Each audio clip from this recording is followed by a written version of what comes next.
มาส่งถึงพี่น้องผู้ปันแห้งเสียงขาวเขาตำบลตาเสียงอยู่ค่ะวันมื้อนี้ตกเมอยู่ในวันที่27 3เดือน26ในคะเลข่าวเลยบ่ตั้ง3หูข้อข่าวสิที่มาต่างถึงนี้พี่น้องผู้ปันแห้งเขากว่าอยู่ค่ะโอข้อข่าวที่1 UWSC เอาตัวจุ่มเขจ้าเพียง26ก่ออันติยับไหลในปืนตีนาลินพองงำส่งว่าปันเคหัวข้อข่าวที่2เตาเกียดแตกไฟไหม้เฮือนกลางเวงตนตีหัวข้อข่าวที่3ขันน้ำมันจากในเมืองข่มตุ้มสืบขึ้นแทงในข่าวอันด้านสุดในข่าวอันกันกอดทำด้วยหัวข้อข่าวที่1เตรียมต่างไว้ว่า UWSC เอาตัวจุ่มเขจ้าแฟน26ก่ออันติยับไหลในปืนตีนาลินพองงำส่งว่าปันเคในจอมกันค่า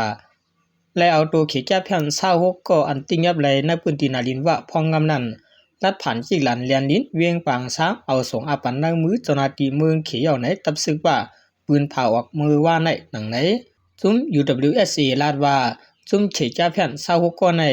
ได้ติยับประดังสักเสหลักฐานเครื่องโคอันเจอในการเรียนเงินหรือออนไลน์เลยและตัดเป็ดเลี้ยงฟงอินเทอร์เน็ตข้ามเรียนดินซื้อในป่าแทงในเขาซุ่มว่าลาดว่าไว้สิมีคนเมืองปันข่าวว่าซุ่มเขาเข้ามาในปืนตีนนาลินว่าพองงำเสตั้งเหตุการณ์จ้าแผ่นเรียนเงินหรือออนไลน์ในสิสั่งไรติยับคือจันขายามันในยาวองตีตั้งเหตุนาการเขาซองตีและถูกยาเปียสิและยึดปลาเขืองจะโคตื้ออันเกี่ยวข้องตั้งน้ำว่าไหน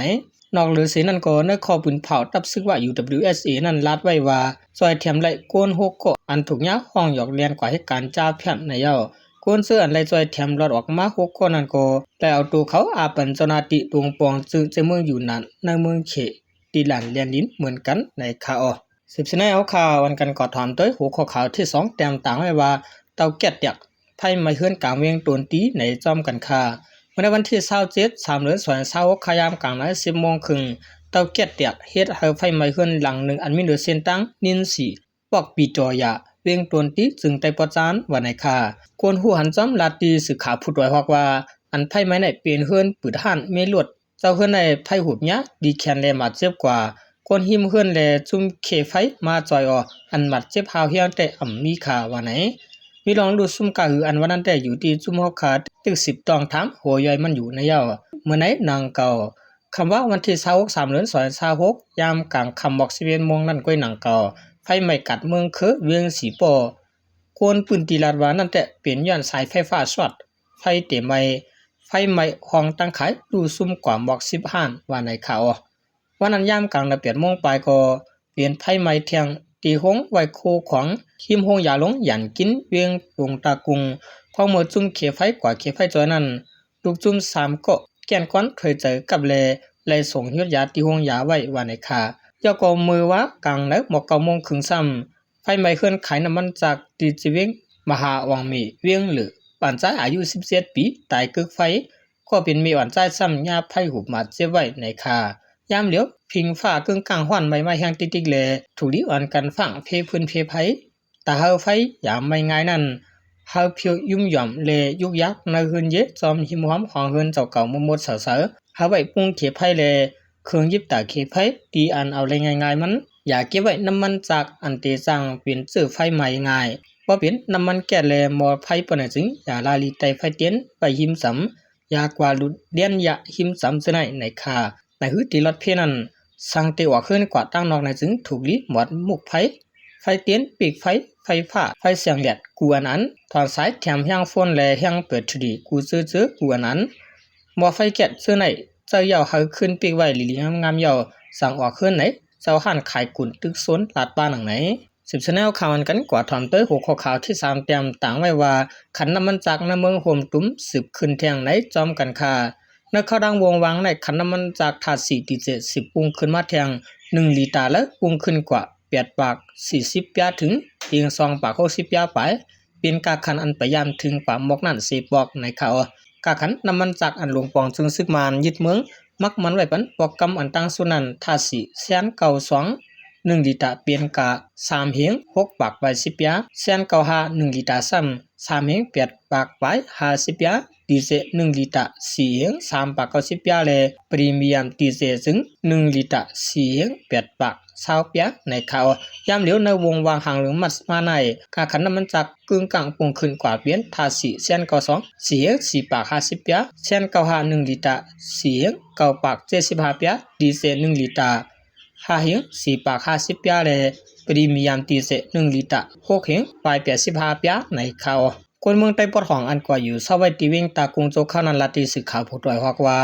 เมื่อในกาขันน้ำมันนาวิ่งตากุงห้านขายฝ่ายนอกมันบ่ถึงกว่า1ลิตร15,000เฮงเปียเยาขันน้ำมันปรุงขึ้นข้างหน้าตาติเลยแถมน้ำมันรถน้ำมันกาโก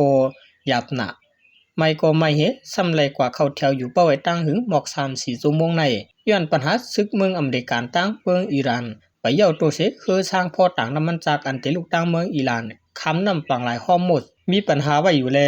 เฮ็ดให้ตรงวงเฮ็ดให้กูจึงมึงหลายควบปัญหาน้ำมันจากกาคันสูงมีกุ่นเปียงปอหังเผมันอยู่ในค่าในเมืองใต้ปอดของที่วิ่งลาชิวก็ย้อนน้ำมันจากกลุ่มทวนเสห้านขายน้ำมันจากอันใหญ่อันโลเลยเจียบข้าวย้ำปืดขายบันกวนเมืองเจออยู่ในปืนตีไว้สู่ข้าวอยู่ในข่าวคนเมืองก็อยู่ไว้ในวิ่งลาชิวก็1นาทีผู้ต่อยฮอกเทียงว่าเมื่อในตีป้ามห้านขายน้ำมันอันใหญ่มัน1ลิตรในมีกว่า9เฮงเปียตั้งนอกมันได้1ลิตรในเต็ม13,000เฮงต่อถึง18,000เฮงซื้อในอยู่1ตีเลย1ตีก็เตรียมเหมือนกันตาซื้อและน้ำมันตีปั๊มลงมันซ้ำและเอาลวดเอากะกว่าเข้าแถวไว้เจียมข้าวยามกลางค่ำกลางคืน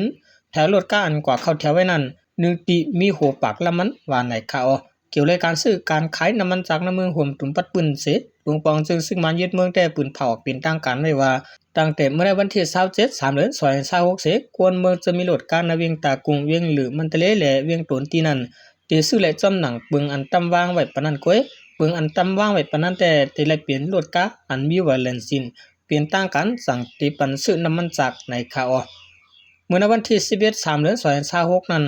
ซึ่งมันยึดเมืองแต่เพิ่นเผาออกนองการซื้อและซื้อตื้อน้ำมันจากในเมืองห่มตุ้มกูจิเมืองกูจิเวียงภายซึ่งมันจะเฮ็ดเบิ่งซื้อน้ำมันจากเป็นจัวโคดอันป้าใส่ข้อมูลส่วนตัวเจ้ารถกะซื้อต่างหมายผังไว้นั่นเสสไว้ในแอปพลิเคชันที่กดทัดจัดเบิ่งการซื้อขายน้ำมันจากกว่าในย่อ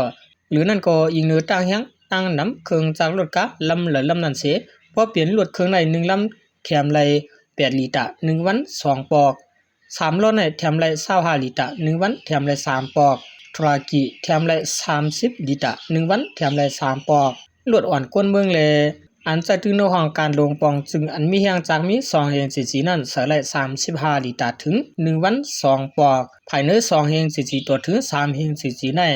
เสลัย40ลิตร1วัน2ปอกภายใน3เฮง44ใน